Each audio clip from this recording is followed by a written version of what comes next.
ರಾಜ್ಯಸಭೆಯಲ್ಲಿ ಪ್ರಧಾನಿ ನರೇಂದ್ರ ಮೋದಿ ಭಾಷಣಕ್ಕೆ ಅಡ್ಡಿಪಡಿಸಲಾಗಿದೆ. ಸದನದಿಂದ ಹೊರನಡೆದಿದ್ದಾರೆ ವಿಪಕ್ಷ ಸಂಸದರು. ಇದು ವಿಪಕ್ಷಗಳು ಸದನಕ್ಕೆ ಮಾಡಿದ ಅವಮಾನ. ಸಂಸತ್ ಅಧಿವೇಶನದಲ್ಲಿ ಪ್ರಧಾನಿ ನರೇಂದ್ರ ಮೋದಿ ಹೇಳಿಕೆಯನ್ನು ಕೊಟ್ಟಿದ್ದಾರೆ. ರಾಜ್ಯಸಭೆಯಲ್ಲಿ ಇವತ್ತು ಪ್ರಧಾನಿ ನರೇಂದ್ರ ಮೋದಿ ಅವರು ಭಾಷಣ ಮಾಡ್ತಾ ಇದ್ರು.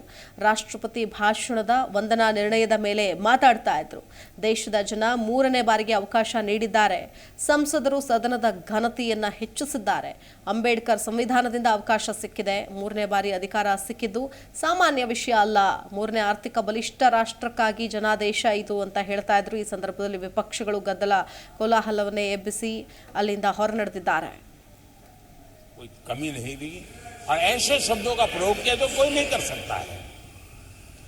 आदरणीय सभापति जी, ये संसद, ये उच्च सदन सार्थक वाद विवाद संवाद और इस मनोमंथन में से अमृत निकाल करके देशवासियों देने के लिए है। ये देश का सबसे बड़ा मंच माना जाएगा। लेकिन जब मैंने कई वरिष्ठ नेताओं की बातें सुनी पिछले 2 दिन में, सिर्फ मुझे ही नहीं पूरे देश को निराशा हुई है। यहां कहा गया कि ये देश के इतिहास का पहला चुनाव था जिसका मुद्दा संविधान की रक्षा था। मैं जरा उन्हें याद कराना चाहता हूं, क्या अब भी ये फेक नैरेटिव चलाते रहोगे क्या?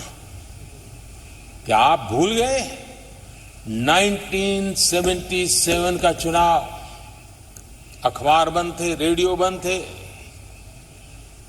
बोलना भी बंद था और एक ही मुद्दे पर देशवासियों ने वोट किया था। लोकतंत्र की पुनर्स्थापना के लिए वोट किया था।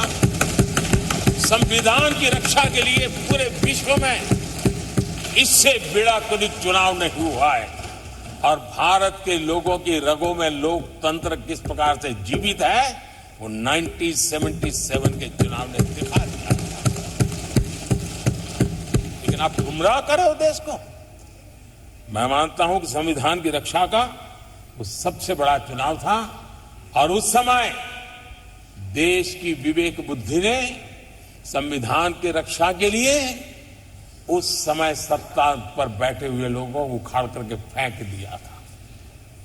और इस बार अगर संविधान की रक्षा का चुनाव था तो देशवासियों ने संविधान की रक्षा के लिए हमें योग्य पाया है।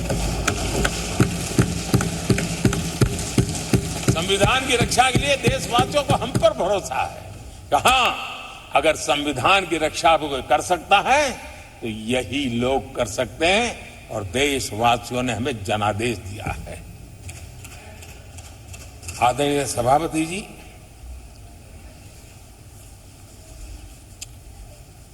जब खड़गे जी ऐसी बातें बोलते हैं तो जरा पीड़ादायक लगता है, क्योंकि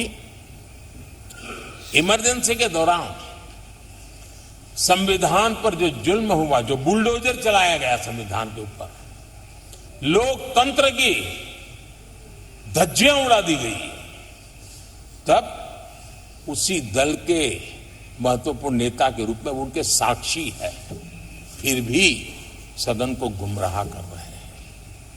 आदरणीय सभापति जी, आपातकाल को मैंने बहुत निकट से देखा है।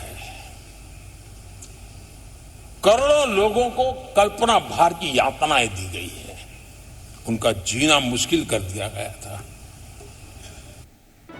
ಜಿ ಕನ್ನಡ ನ್ಯೂಸ್ ಈಗ ನಿಮ್ಮ ಮನೆಯಲ್ಲೇ ನೋಡಿ. ಎಲ್ಲ ಕೇಬಲ್ಗಳಲ್ಲಿ ಈಗ ಲಭ್ಯ.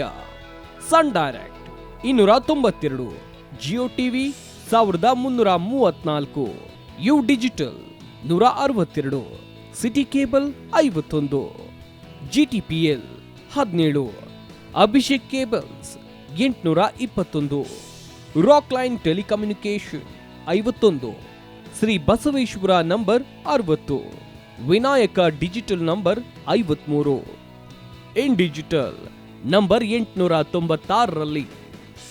ನಿಮ್ಮಿಸ್ತದ ಜಿ ಕನ್ನಡ ನ್ಯೂಸ್ ನೋಡಿ ಆನಂದಿಸಿ.